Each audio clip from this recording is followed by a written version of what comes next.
Hello everyone, and welcome to Simon's Book Club, where we talk about some of the best books on psychology, neuroscience, consciousness, mindfulness, well-being, relationships, communication, and more, all in the name of love and connection. In this video series, I've been discussing Lisa Feldman Barrett's How Emotions Are Made, which I found to be really transformative, not only in my understanding of emotions, but also in my understanding of my brain and my body. Since our thoughts are a byproduct of our bodies, understanding how the sausage is made, so to speak, is really important if we want to make yummier and healthier sausages. That's a weird metaphor.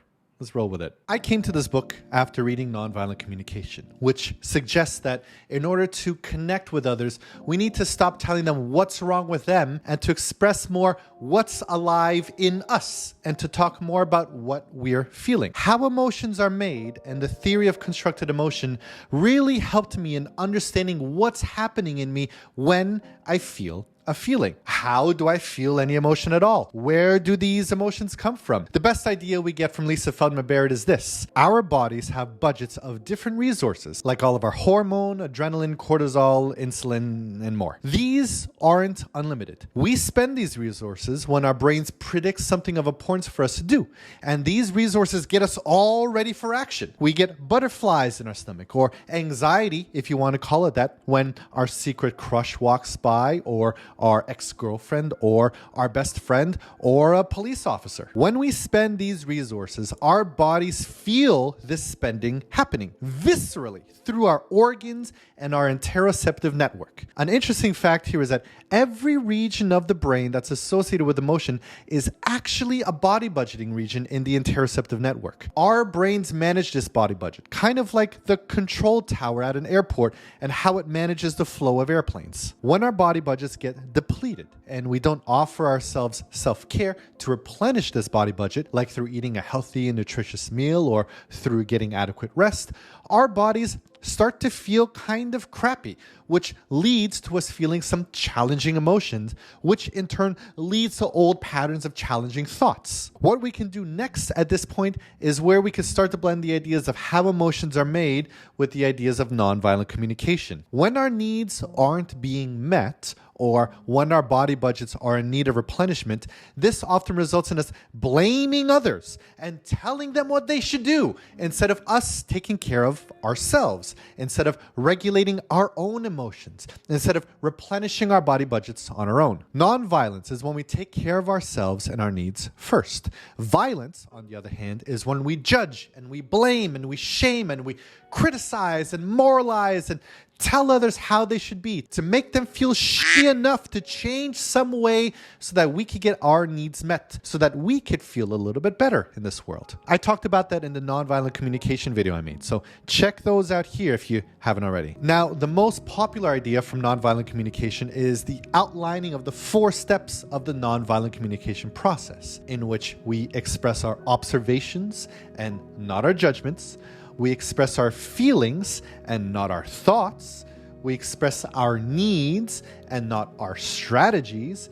And we express our requests and not our demands. And while this 4-step process outlined here has been really, really transformational in my interpersonal relationships, it's just a description of the process. While the reason behind the process, this whole spirit of nonviolence, can be a little bit hard to adopt. The fruits are a lot easier to get at than the roots. Part of getting the spirit of nonviolence, I think, is outlined in another part of the book, chapter 5, called Taking Responsibility for Our Feelings. And it outlines the stages from emotional slavery to emotional liberation. And I think that part is vital to really connecting with the spirit of compassion. And it's just a very healthy idea to take in overall. What's so cool about this idea of emotional slavery is that it not only fits in nicely with Lisa Feldman Barrett's idea of emotional mastery, but it also ties in well with something else you might be more familiar with, in ideas of attachment theory, since the 3 stages of emotional liberation kind of map onto anxious, avoidant, and secure attachment styles. So I think it makes sense now for us to look at what Marshall Rosenberg says about the first stage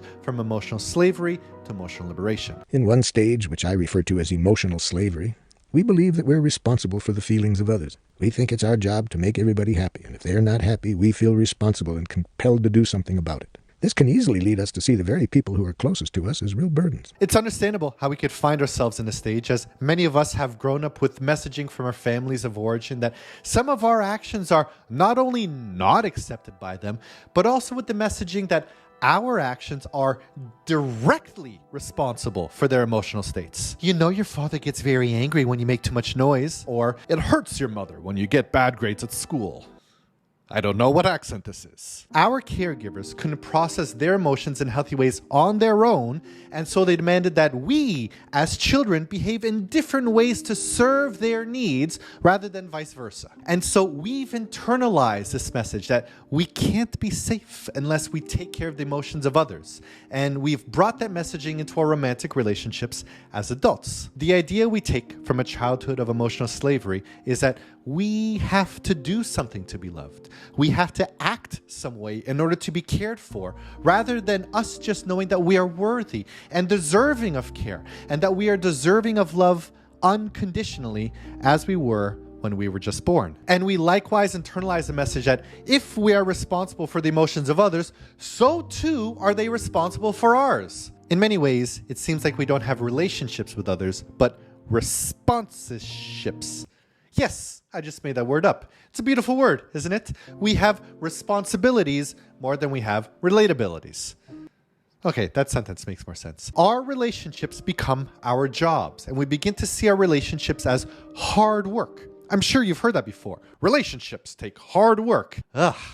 That's such a gross way to think of it. Now, if we tie this in with Lisa Feldman Barrett's talk about emotional mastery, I think a clear point of interest for me is how we definitely don't have emotional mastery if we blame others for our emotions, or if we believe that they're responsible for how we feel. That would make others the masters of our emotions and not ourselves.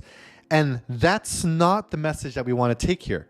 Other people don't have control over how you feel. And you'll notice that in the section of emotional mastery and how emotions are made, that nowhere does it mention how we should tell others to treat us. There's no part in there that advises us to be more clear in telling people what they're doing that's upsetting us, to be more precise and refined in our criticism of our loved ones. Nor is there any section that tells us how to get people to act differently around us. The entirety of the responsibilities of emotional mastery is placed on ourselves. The thing suggested by Lisa Feldman Barrett for emotional mastery is for us to take better care of our bodies so that we stop letting our interoceptive network get out of whack. Sleep well, lay off the caffeine, exercise often, eat your veggies. Once we notice how emotions are so deeply tied into the states of our bodies, then we can really understand how other people aren't responsible for our emotions, because other people aren't in control of our bodies. It's not someone else's fault that you're cranky. You need to take care of what your body is feeling on your own. Other people aren't in control of our bodies, and other people aren't in control of our minds. Now, contrast the first stage of emotional slavery with the second stage. At another level, another stage, we become aware of the high cost of assuming responsibility for other people's feelings and trying to accommodate them at our own expense. When we notice how much of our lives we've missed and how little we've responded to the call of our own soul, we may get angry. I refer jokingly to this stage as the obnoxious stage, because now, instead of taking responsibility for other people's feelings, denying our needs, doing for them, and then later feeling resentful, now we say, that's your problem. I'm not responsible for your feelings. In this stage, we're clear what we are not responsible for. We no longer want to think that we're responsible for the other person's happiness. We don't want to be always having to deny ourselves and do for them. Unfortunately, we're not quite clear yet about this idea of responsibility, what we do want to assume responsibility for. So when we're only in this phase, we often rebel against the other person's feelings in a way that's not good for us or them. I think it's understandable how moving from stage 1 to stage 2, there's this kind of sense of protest. If we've been emotionally enslaved before, we fiercely recoil at any sign of the shackles. And this is why stage 2 is called the obnoxious stage, because we get very uncomfortable when someone who is still in the first stage tries to force us to obey them and tries to bring us back into their framework of emotional slavery. There's a bit of a trauma response happening here in the second stage, and we might not be very delicate in how we react when people try to make us responsible for their emotions, especially if we haven't learned healthy ways in setting boundaries, which, as far as I could tell, Many people have difficulty with healthy ways of setting boundaries. Now, while I can't cover how to set boundaries in this video, I'm going to recommend the Dear Man approach as a starting guide. Look it up. It's good stuff. I'm going to post a link in the info box below. Now, if we align this stage with Lisa Feldman Barrett's idea of emotional mastery, then we could see how they overlap. In the second stage, we realize, hey, your shit is your shit and not mine to deal with. Any kind of complaints or criticism directed at me kind of looks like an abdication of your own responsibility. And it looks like instead of you doing things that will make your body feel better and get your body budget back into balance, you're placing the burden on me to take care of something that I cannot possibly solve. I can't force you to sleep. I can't force you to go outside in the sunshine or to make you eat some kale. I can't force you to be more mindful. I can't force you to learn more emotional concepts. None of the parts of emotional mastery can I do for you. I mean, even right now, I'm not feeling my best. I've got allergies. That's nobody's responsibility but my own. My beef is not with you. My beef is with Mother Nature. Now, this doesn't mean that we don't have any impact on the body budgets of others. We definitely help others co-regulate when we offer them kindness, when we meet their needs, or when we speak their love language or other things. No doubt. But just because we can contribute to others doesn't mean that it's our responsibility to do so. It's a gift to be freely given. I think of it like Christmas. It feels kind of like a burden when you gotta buy gifts for people and you don't really want to buy them gifts, but you do it because you don't want to get in trouble. Or Christmas can feel like a really special day when you're happy to give somebody a special present. It's the same action in the end, but with a totally different energy. The same too it is with co-regulation of others. Kindness is a gift. It's not a responsibility. And if somebody can't co-regulate by themselves and they expect you to do it for them, then codependence can emerge and you don't want that shit. No, you don't. It's not a good path. When we were babies, the regulation of our body budgets was entirely the responsibility of our caretakers. And so when we'd cry and be cranky, we'd have our diapers changed and we'd be given our bottles and we'd be held closely, lovingly, and rocked back and forth with love and then put to sleep. We've lost this wisdom as we've become adults, and we don't see how much of our mood is impacted by what our bodies are doing and feeling. Nor do we have our primary caregivers to manage our body budgets for us anymore. Now, we need to do that on our own. Nor can we really tell people to take care of themselves. Or, at least, I sure haven't found that this approach has ever worked. You seem really angry with me right now. Would you like to have a warm meal and a nap? No, that sure f***ing doesn't work. But I do know, for myself at least, if I'm feeling irritable and not my best, then I'm going to ask for some space. I'm going to excuse myself from the situation and offer myself the self-love that I need so that I could come back to the situation more at ease and better able to handle what may come. Okay, back to the first two stages. I think it's easy to map these onto patterns of anxious attachment and avoidant attachment. Now, if you're not aware of attachment theory, I haven't covered it in detail yet either, but I'd really recommend pausing this video and giving it a very quick glance. I'm going to link to an article about it in the info box below. Truly, understanding your attachment patterns is revolutionary in how you're going to understand your behavior in relationships and your partner's behavior as well. And it's going to help you avoid some of the common pitfalls that arise when one partner is anxious and the other is avoidant, which is the cause of many, many breakups. For those of you already aware of attachment theory, then I think it's kind of easy to see how stage one, emotional slavery, really aligns with anxious attachment as we look to our partners to take care of our emotional needs and we get hyperactivated when these needs aren't being met.